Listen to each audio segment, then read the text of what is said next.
ముఖ్యంగా మీ అందరూ కూడా విశాఖపట్నంలోనే ఉంటున్నారు. మేము కూడా విశాఖపట్నంలో ఉంటున్నాం. బొత్స సత్యనారాయణ మాట్లాడే మాటలు సగం మందికి ఎవరికి అర్థం కాదు. అది నిజంగా అది అతను ఆరోగ్యపరంగా మరి ఇబ్బంది ఏంటో నాకు తెలియదు, కానీ చెప్పే మాట ఒకటి, మనకి వినబడేది ఒకటి వినబడుతుంటుంది. అంటే అతను ముందే ప్రిపేర్ అవుతాడు. నిజం చెప్పాలనుకునే మాట అబద్ధం కింద వస్తుంది బయటికి. అతని మాటలకు కానీ అతని చేతలకు కానీ ఏమి పొంతన ఉండదు. ముఖ్యంగా అతను ఈ వైసీపీ ప్రభుత్వంలో ముఖ్య నాయకుని అని చెప్పుకునే మనిషి ఈరోజు మనం అదే ప్రెస్లో ఒక మాట విన్నాం, మీరు చూసారో లేదో.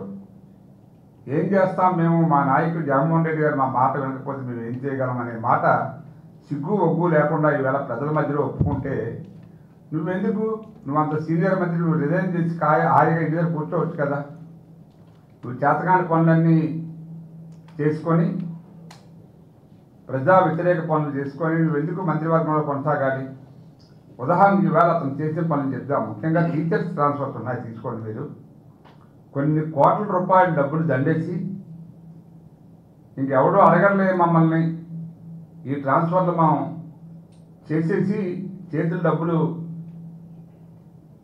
నిండా డబ్బులు తీసుకొని మళ్ళీ మనమే ప్రభుత్వానికి వస్తామనే మొండి ధైర్యంతో కొన్ని వేల మంది టీచర్స్ దగ్గర డబ్బులు వసూలు చేసి కొన్ని కోట్ల రూపాయలు వేల జీవితాలతో ఆడుకున్నారు. మరి ఏమైనా సిగ్గు ఎగ్గు లేకుండా వాళ్ళ పిఏలను పెట్టి ఇతర బ్రోకర్లను పెట్టి ఆ డబ్బులు కలెక్ట్ చేసి ఇవాళ ఏవో తగుదనమ్మా నీతి కబుర్లు చెప్పడం అనేది ఎంత నీచమైన పనో ఆయన ఒక పెద్ద మనిషిగా ఆయనకు అర్థం కావట్లేదు.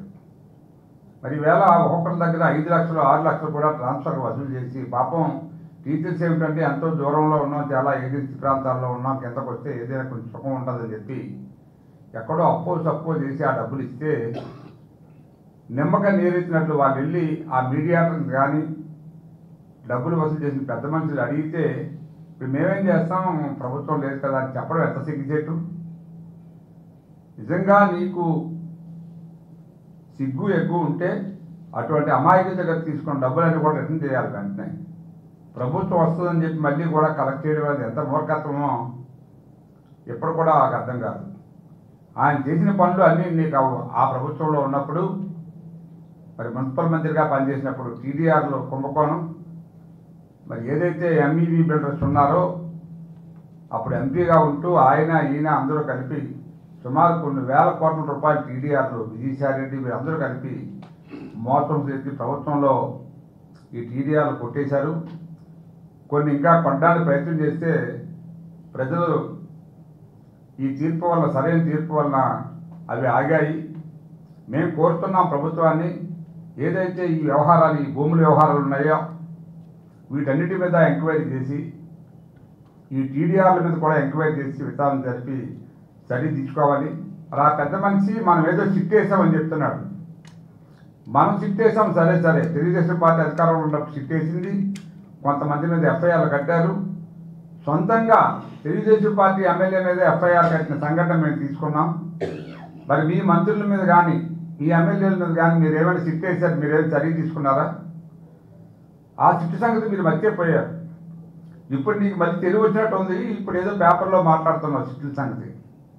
ఇప్పుడు నేను అసలు ఇదంతా కాకుండా మా ప్రభుత్వాన్ని నేను కోరుతున్నా, ముఖ్యంగా ఈ దొంగలందరూ ఏదైతే ప్రభుత్వాన్ని నడిపారో, ఇంక్లూడింగ్ జగన్మోహన్ రెడ్డి, విజయసాయి రెడ్డి, సుబ్బారెడ్డి, సత్యబాబు, ఈ ఎంబీబీ, తర్వాత జీబీ, ఈ తదితర దొంగలందరినీ కూడా మనం సిట్టేసి ఎంక్వైరీ చేసి వాళ్ళ మీద చర్య తీసుకోవాలని చెప్పి మేము డిమాండ్ చేస్తున్నాం.